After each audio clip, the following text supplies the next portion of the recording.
me backstage. I don't know, I'm Scottish, I should be used to this kind of thing.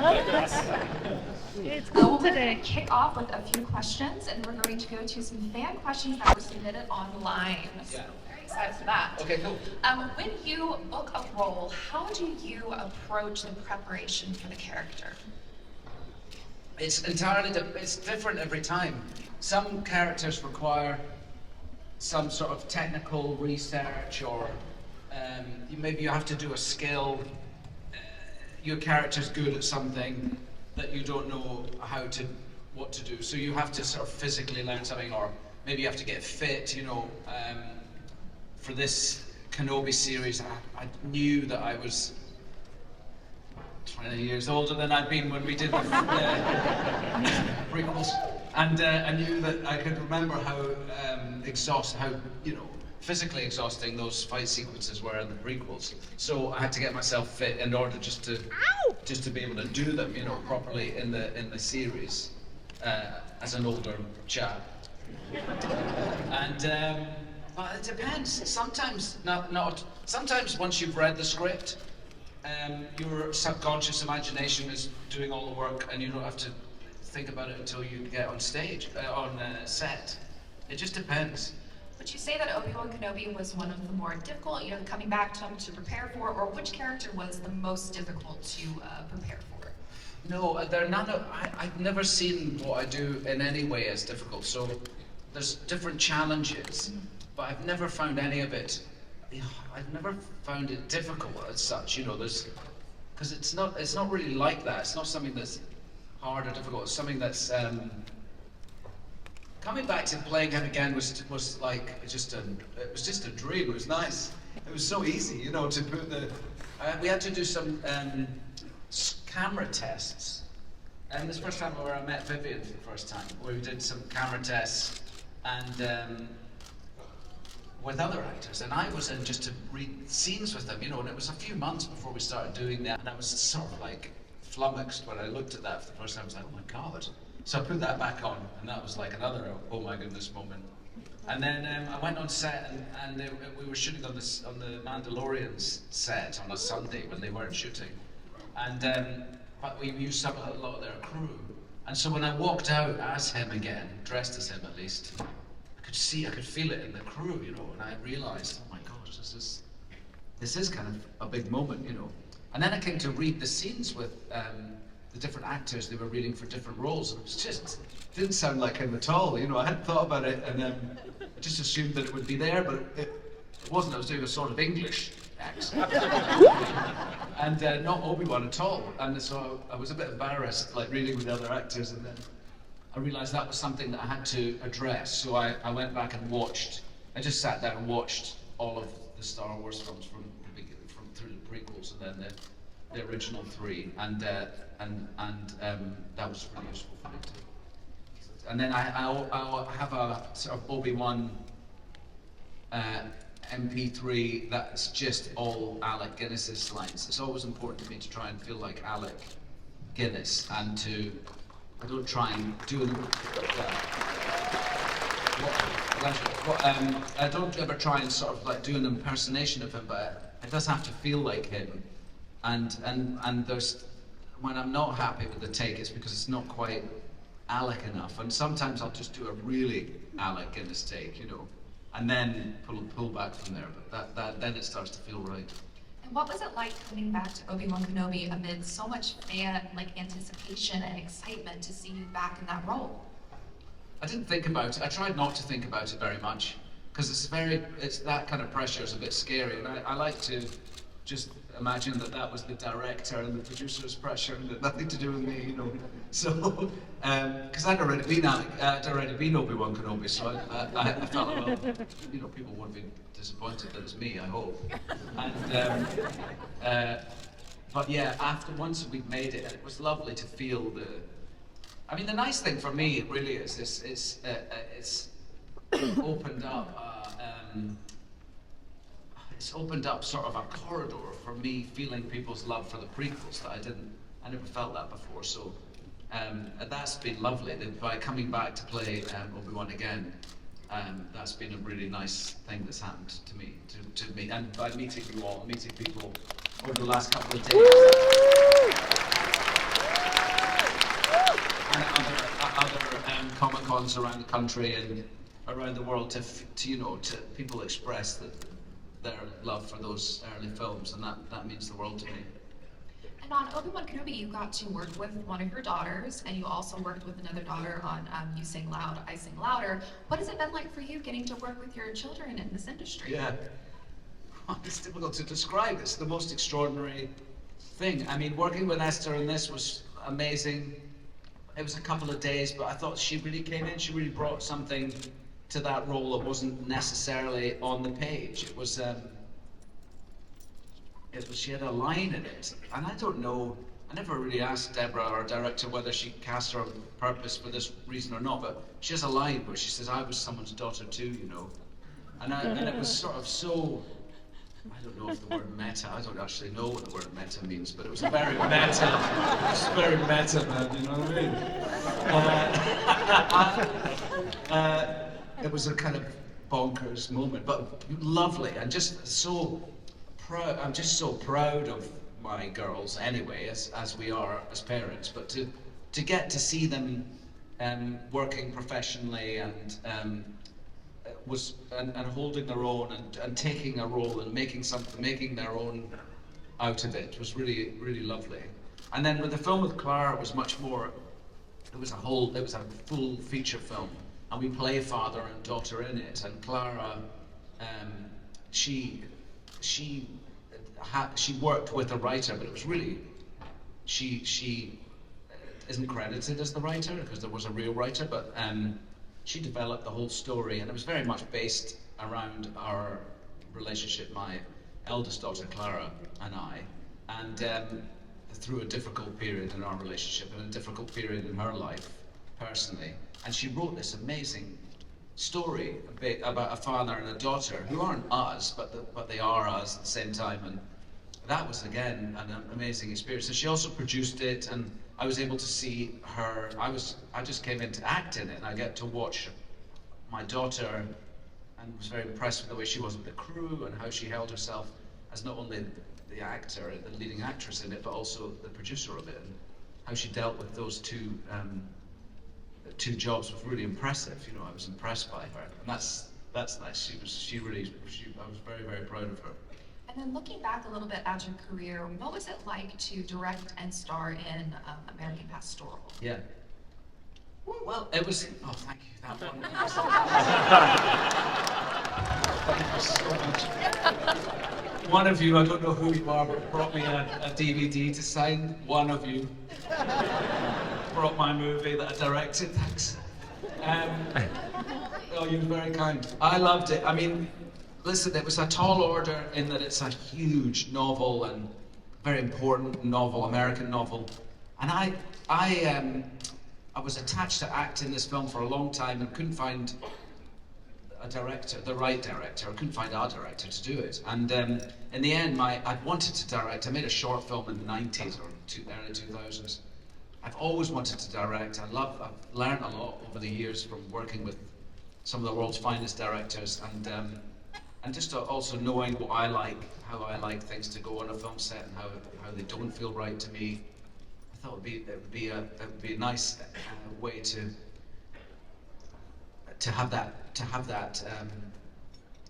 it go exactly the way I like it. It would be nice, I thought, and I was right. It was an amazing experience. I stepped in as the director because my agent one day said, "Look, maybe you want to direct. Maybe it's right in front of your nose." I went, What do you mean? He said, American Pastoral. And I was like, oh my God, it's such a big part. Never mind directing it. But I suggested it to the producers, and they let me do it.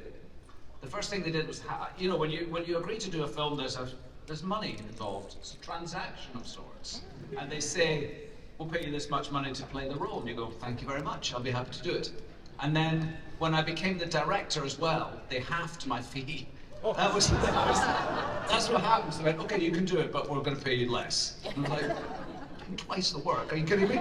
But anyway, that's the way it went. I was happy to do it regardless, and I had the most amazing experience working with the actors. I loved mainly rehearsing every scene we got to. I'd clear everyone out, and it would just be me and the actors to rehearse the scene, nobody else. And it sort of felt like we were making a movie without a director. It was like we were getting away with something, you know. It was often just me and another actor, Jennifer Connelly or Dakota Fanning, or just the two of us. Like, we'd just play the scene until we thought it was the way it should be, and we'd get the crew in and show them the scene, and then we would set about shooting it. It was wonderful. The post-production was tricky in that I don't have any experience. All my experience was in, you know, I understand a bit about pre-production. I mean, I understand all of it, but I had no experience in post-production, what you do afterwards with the edit and music and sound design and grading and all of the different elements that make up post-production were new to me, you know. And that's where I felt I learned the most, if you like. And then the film coming out was just something I've never experienced. It was in the lead up to the big election, the election, two elections ago, and the film is American pastoral. I don't know what it was. I'll never really know, but it just didn't have the, you know, you spend a year and a bit of your life passionately working every waking moment of the day on something, and then it comes out like very, very, very quietly, and nobody really goes to see it in the cinema and everything. It was a blow, you know. It was like I've been in lots of films that didn't perform very well in the box office, but to me it didn't matter very much because I was just, you know, I was happy. I always got something out of it. But when you direct something, it's really your baby in a way, and then for it to not perform in any way was like really hard. I find that really, really hard. Are you interested in directing again? Is that something? Never. No. No, I am. Are you kidding? Yeah. I loved it. I would definitely do it again. I just haven't. I knew that it's just so much. You put so much of yourself into it. I mean, I've learned to be much more understanding of directors, I think, from having done it, because I know now what you put of yourself into something like that. It's an unbelievable commitment. And then I just couldn't do that again just for the sake of it. I'd have to do it again because I found a story that I had to tell.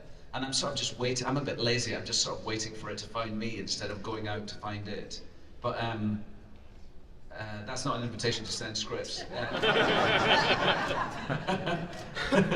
Anyway, somebody might be very good. I'm not suggesting they're not good. I'm just saying send them to someone else. Okay. How has your documentary series kind of influenced the way that you look at narrative filmmaking now? Yeah, I don't know that there's a link as such. I mean, I'm not involved in the edit of my documentaries. I think it's important in a way not to be, just so that you can have, you know, there's no sort of ego involved, of my ego. I mean, involved in, you know, oh, don't use that bit or don't use that bit. I let the, you know, the experience be edited the way that our directors think it should be, and. But my goodness, it's good for the soul to get out in the world and travel, and that's been a great joy of mine always. And I'm lucky that I'm in a profession where I am always going to this place or that place, and often places you might not think of to go on holiday. And then when you're working somewhere, you meet people who are from that place, and so you get to know a town in a different way. You know, you get to know it in a different way than you might if you were a tourist. But with our Long Way Round series, which is available to watch on Apple TV. I've combined the both, you know, so it absolutely is me and my mate Charlie, and we take off on our motorbikes and we go, you know, wherever we go, but and we get to shoot it with our amazing, intrepid cameraman Claudio von Planta, who's a genius, and yeah, we make these funny documentaries just about us trying to get somewhere really far away on our motorbikes. It's been amazing for my life. I love the experience of it. I've met some amazing people, and I've seen parts of the world you would never otherwise see, you know. So we've been very lucky. Very nice. Everyone should watch it. It's very excellent. Yeah. But on the topic of stories that you would like to tell, are there any Scottish stories, be it folklore or historical, that you're waiting to see made and would like to be part of? Yeah, I was going to make Kidnapped, the Robert Louis Stevenson novel, some years ago, and I was excited about it. That's a classic adventure book that was written just after the clearances in Scotland in the 1700s, I think. Real swashbuckling stuff, you know, and a great character, a really wonderful character to play. And then it just like, we were, you know, anyway, long story short, it didn't happen. And that I would like to do though. It's left me wanting to make it. Some projects fall apart and you don't think about them again, but that one I think would be an amazing story. Scotland's so beautiful, like it's the most amazingly beautiful country, and the landscape and the people there, it's just an amazing place, and I've enjoyed working there so much over the years. Shallow Grave we made there, Train Spotting. Made 2 films with David Mackenzie, Young Adam, and then Perfect Sense. Is that the other one? That's what it's called. Said it, I was like, I don't know. I might not remember what it was called. So those 4 films I've made in Scotland, I've always loved it. Oh, and Salmon Fishing in the Yemen we shot there as well, with Emily Blunt. So I love working at home, and I'd like to do more so. So Kidnap might, who knows, it might come back, I really hope so. I'd love to make a contemporary film there. I've always enjoyed. There was a beautiful Ken Loach film called The Angels Share. Did anyone see that? Yes. That's a lovely film. There's a sort of fun. There's a specific tone to Scottish sort of comedy in movies that goes back to my Uncle Dennis's days and Local Hero, which was an amazing movie that he was in. And that sort of and Gregory's Girl, and there's this like sort of Scottish humor that I get like 100%, you know, because I'm from there, and I love those movies. So I'd love to try and do something maybe funny, and maybe I should direct my next film there. That's what I'm going to do. So I'm going to find a Scottish script from one of you here today. I'm going to direct it there, and my Uncle Dennis will star in it. Now we're going to move to some of the fan questions that were asked on social media. Okay. So Isabella Lena97 on Instagram asked, if you could rewind time and get to play any character in the Star Wars universe other than Obi-Wan Kenobi, who would you pick and why? Oh dear. Wow. No pressure. Yeah. Yeah. Well, I think I'm just trying to throw my mind back to being a little boy seeing the film for the first time. And I remember, being standing outside my school. I was 6, with my big brother, who's 2 years older than me, in our school uniform with our red socks, and I'm waiting for my mum and dad to pick us up to take us to the big city to watch a movie that my uncle was in. And so we're super excited to see Uncle Dennis on the big screen, like that hadn't happened before. So we're so excited. And then we went there and sat down, and it was Star Wars. I mean, you can imagine my tiny mind being blown apart. And I'm trying to remember that wee boy. I think I would have wanted to play Han Solo, I think, probably. Not that I could have. Not that I'm saying I would have been any better at all. I certainly wouldn't have come close to Harrison's performance, but that character appealed to me, that's for sure. Very nice. Well, Cosmic Mycelia on Instagram asked, if there was one thing, a value, a message, a philosophy that you would hope that people would take away from the character of Obi-Wan Kenobi, what would you want it to be? I mean, I think in the series we got to sort of explore something that was important that I hadn't realized about him maybe in the prequels, but this idea of acceptance and the fact that it was hard for him to be. I'm trying to answer a very serious question. That kind of heckling just won't do. Oh, goodness gracious, where was I? The knocking about with the little Leia, and how he hasn't got very paternal instincts as such, you know, because I guess of his background and been learning to be a Jedi since he was tiny. and then learning to accept and to understand. And I suppose those are sometimes very difficult for adults, those ideas, but I think that would be one of in answer to our question, the idea of being understanding and acceptance of people for who they are. It's a good message from a Yeah. movie. To that, Bluto Wesley on Instagram asked, what is your favorite horror movie? Yeah. Woo! Doctor Strange.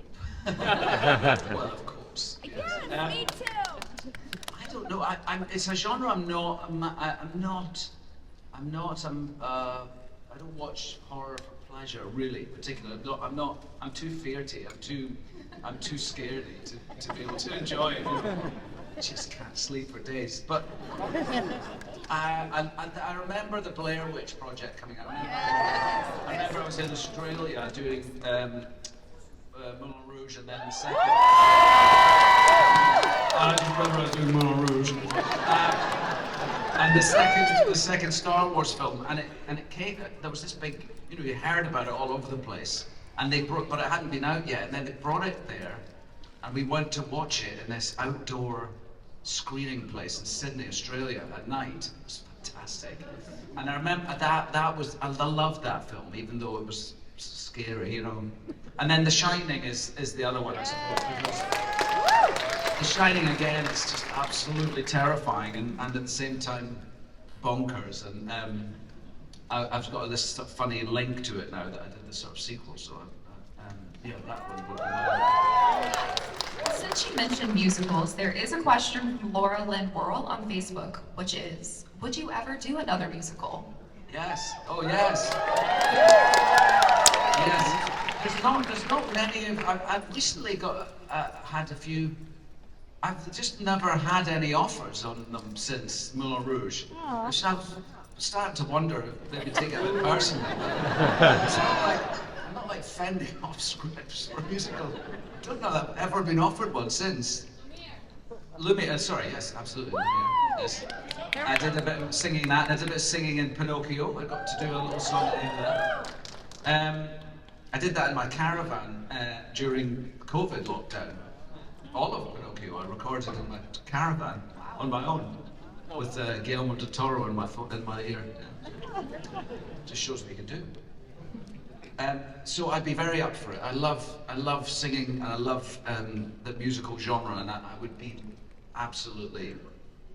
I'd be so lucky to do another one. I'd love to. Excellent. Acol Lauren LOL on Instagram asked, you've played a wide variety of characters throughout your career. Is there any kind of character you haven't gotten to play yet that you want to? I don't know till you read it, really. I don't think so. I don't. Also, people are unique. It's not like there are kinds of people you can play. People are 100% unique. So until you read them and your imagination decides who they are, you don't really know. So I don't have an answer for that question, I'm afraid. That is perfectly all right. Crystal Berrywood on Facebook asked, you have voiced various animated characters in your career, including Rodney in Robots. Is it more or less enjoyable? Definitely Robots, yes. What is the difference for you between voicing and then screen acting? Well, the real answer is that the animations are really boring. You do them it's just so picky, and you do them over and over and over and over and over again, and you also do them entirely alone. There was one, I did an animation in Britain. I played a pigeon in it. Valiant. What's it called? Valiant. Valiant, and there was a comedian in Britain who was also in it, and I the first time I went in to record that, I did a few scenes. He was playing another role, and we actually recorded together. But generally speaking, you do them on your own, and sometimes the director behind the glass there will be reading in, but it's a very myopic sort of endeavor, whereas acting with other actors in the real situations is much more fulfilling, I would say. Very nice. Mason Rye on Instagram. Not going to get offered any more animations. Well, hopefully you keep doing it.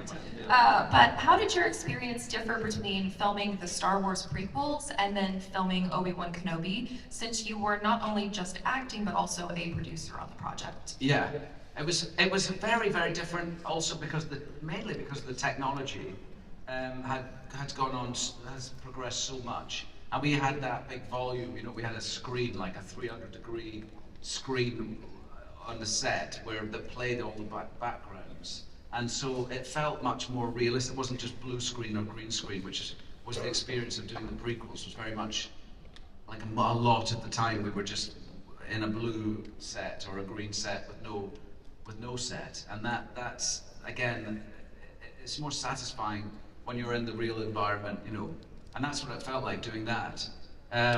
Deborah Chow, our director, is just unbelievably brilliant, and working with her working with any director is different because, again, directors have a very unique perspective, and so it was lovely to work with her on the Kenobi series as well. That made it very different. And then I'm older, and he's older, and I was looking. Well, somebody brought in, a couple of guys actually brought in that were in the 501st, brought in photographs. Who did some scenes in the Kenobi, and I was looking at the cast in the front of those photographs, just going, just such great actors, you know, and it was brilliant fun to play with them all. And yeah, that would be the big differences, I guess. Very nice. There was another question about Obi-Wan Kenobi, for obvious reasons, but the real Benetivo on Instagram wants to know what your favorite on-set memory is with Hayden Christensen. All of them. I mean, all of them. I remember rehearsing with Hayden back when he started, and we shot the second episode, the second movie in Australia, in Sydney. There was a time when the studios in Sydney were being used a lot, and so we shot episode 2 and episode 3 down there. And he, of course, wasn't in the first film, and then arrived in the second film, and I was just so. I was so happy to meet him, and I knew that we were going to be in these 2 movies at least together, and he was just such a lovely guy, such a lovely man, and a passionate young actor, and he came in, and we, you know, the first things we ended up doing together were the fight training, you know, the rehearsals for all the lightsaber fights, and so that was how I got to know him really in there, working with Nick Gillard, the stunt coordinator on the prequels, and yeah, we got on really, really well, you know. We were away from home, and so we hung out a lot together. It was great. I'm trying to think of, I don't think if there's any, like, funny, I know people love a funny story. I can't think of, like, a funny one where we fell off a camel or something, but I don't know, just, I was very happy. I'm still really happy to be working. I love him so much. It's so nice to have had this chance to come back together again and have a big fight sequence again in this, in the Kenobi series. Was just fantastic. It's definitely very exciting as fans to see the two of you again together on. I got to act with Darth Vader in this series, and I hadn't acted with Darth Vader before, and it was totally terrifying. Like the first, completely became the first fight scene we have in the series was in episode 3, I think, and we're shooting in this big disused gasworks in the east end of LA, like just not where you would imagine you'd find yourself shooting something from Star Wars, but there we were at night, and we'd rehearsed this fight, and I was getting ready, and they said, okay, ready for the first take, and I was doing my makeup, and Darth Vader's over there, but we'd been rehearsing obviously without the full costume, full suit on, so I hadn't seen him, and then they went action, and I had to be walking away, and he comes at me over my shoulder and walking away, and I hear him, and I turn, and Darth Vader. Oh my God! Excuse me if the children are there. Sorry. But it was a terrifying moment to see him. I was suddenly like 6 again, you know, like the primal fear of Darth Vader. It was great. And stormtroopers as well. I didn't work with stormtroopers before. I don't think that's right, isn't it? I was clones. Is that right? Yeah. I was terrified. You know so much more about it than I do. You know, it's terrifying. Okay, I won't bring up any more Star Wars things. That's unfortunate, because we are playing a game and a little bit that involves Star Wars things, but we'll get to that. So just start thinking. There was one more question from a fan that was wanting to know, do you plan on doing another season of the Long Way series? And what could that look like now that we've gone round, down, and up? Well, I'm not at liberty to say, really, but...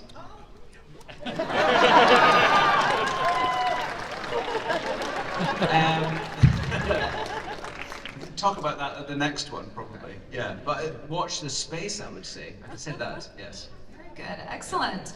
Now with that little tease about the game, we are going to pick up with the game that we played with all of you before the panel. So, we're going to ask you a series of Star Wars themed this or that questions, and there is no wrong answer. But we are going to kind of like look at your. There isn't actually. But we are going to see how your answers stack up to the answers that the fans gave before the panel. Okay. So you'll be looking right down here at the viewfinder. So if you are going on vacation, where are you choosing to go? Coruscant or Naboo? Coruscant. I know my way around much better. I don't know. Well, it looks like the audience would go to Naboo. Okay. But, you know, I think Coruscant's a good answer. Well, I've got a unique... I was at work there, wasn't I? That's where I had my office. Vacationing close to where you worked. Excellent. Question 2. And I haven't been back since the Order of 60, so it's been a while. Nice to see the old place, you know. So if you are choosing a weapon, are you choosing a blaster or a lightsaber? Come on. Lightsaber. So simple. Which is a very popular answer. Get yourself right up and close to the action, you know what I mean? Yes. What was it like to have your lightsaber back for Obi-Wan Kenobi? I mean, how exciting was that? Well, it was very exciting, and but they're different. They've moved. When me and Hayden were fighting in episode 2 and 3, our lightsabers were, and in episode 1 with Liam and Ray Park, we were using lightsabers that were handles that look like our nice handles, but they're smooth. They're smooth to fight with, so you can spin them and they don't tear your hands up. So you got a sort of smoother handle, and then we had a metal pole, like a rod, and it was made of, I don't know, some kind of alloy. And there was a guy, I always wished I'd remember his name, but he would stand on the side of the set, and his job was just making lightsabers, because after every take, they'd be bent, because it's full contact when you're doing these fights. That's why you have to learn them so accurately.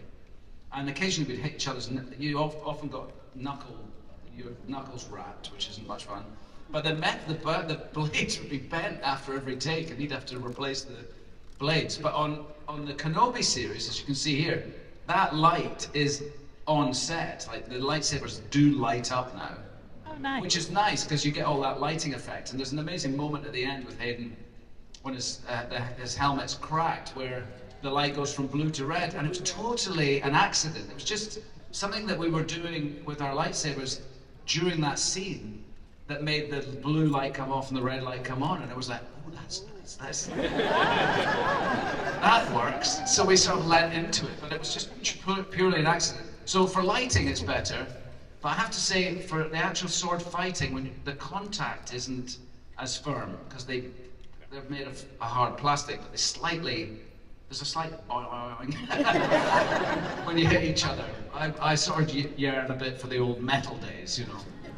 That's me. All right, question 3. Okay.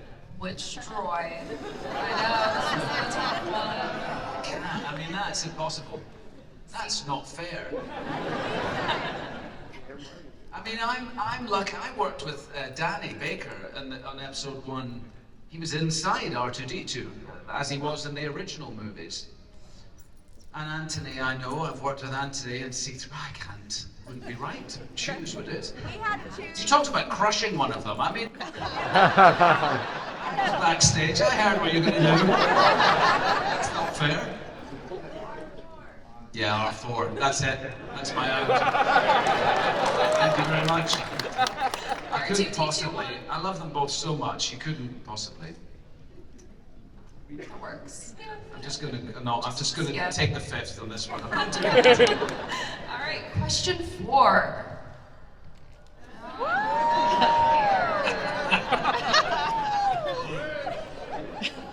Which one would you pick? Goodness, that clip, the mullet clip. I like that swing. That's a nice lightsaber spin there. First to the left one. I go for Padawan braid. That's a good pick. And it looks like it was not the popular pick, but it should I have got been. any that were. I think I've got one, have I? They just don't know what they're wanting to No, pick. I'm just alternative. That's it. All right, question 5. Which fight, Mustafar or Fake? Here's a story about Mustafar. This is funny. So when we're shooting this, we were in Australia. We shot the film, and then we came back some months later. George always liked to do pickups. Like once he'd had a chance to edit the film, we'd always come back and do 2-3 weeks of pickups, and sometimes whole new scenes. Sometimes just a line from this scene or a pick or something. And on this one, we were in London on stage doing pickups for this fight on Mustafar. And I heard that Robert De Niro was going to come to the stage, to the set, with it because he had his kids in London and knew George, and he was going to pop by to say hello. And I don't know about you, but for me, like the idea of meeting Robert De Niro was like totally mind-blowing. I was beyond excited that I might actually meet him. He's like an absolute hero. And so we go on set, and Hayden and I are standing on a green stage, and there's a disc. Have you heard this story? No. So there's a disc, and it's off the ground about a foot, and so I'm standing on it with my lightsaber, and over here's another one, and Hayden's on his, and lying on the floor is a man, and lying on his floor is a man, because they rotate these discs, and the man is making us turn around like this. He's over there and he's gone this way. And as we're doing this, not a very sexy moment, I would say, that we cut, and as we're waiting to do the next take, he goes, I heard that De Niro might be here. And my prop guy hadn't stopped turning me around, and as I was turning, I saw De Niro behind the monitor. It's too late, he's here.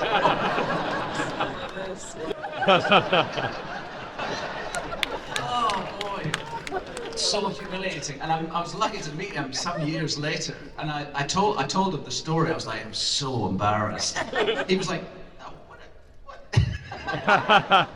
It was embarrassing. Anyway, so I would say, and then that fight, Vanguard's where is that the one? It's the rematch. Oh, that's the end one. Yes. Oh, let's go for Mustafar, because we were younger then. And there you go, Mustafar was indeed the popular opinion. What was wrong with Vanguard? That's not a good score for that one. 21%. So we'll have to do it again. Okay, so All right, question 6. there's more. This is the last one, so make it good. Are you choosing Jedi or Sith? But for what? I mean, Pick on one of these. This is you're either going to be a Jedi or a Sith, so well, you I am can a choose. Jedi. I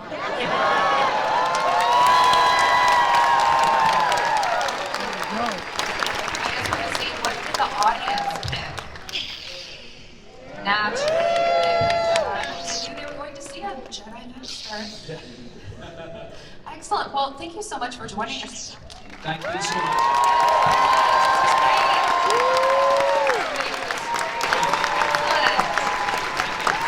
Thanks so much. It's always so touching to meat you all at these events, and this one no less than any of the others. It's been so lovely to meet you and take photographs with you and sign your autographs. I do love it. You're the best fans anyone could ever hope for.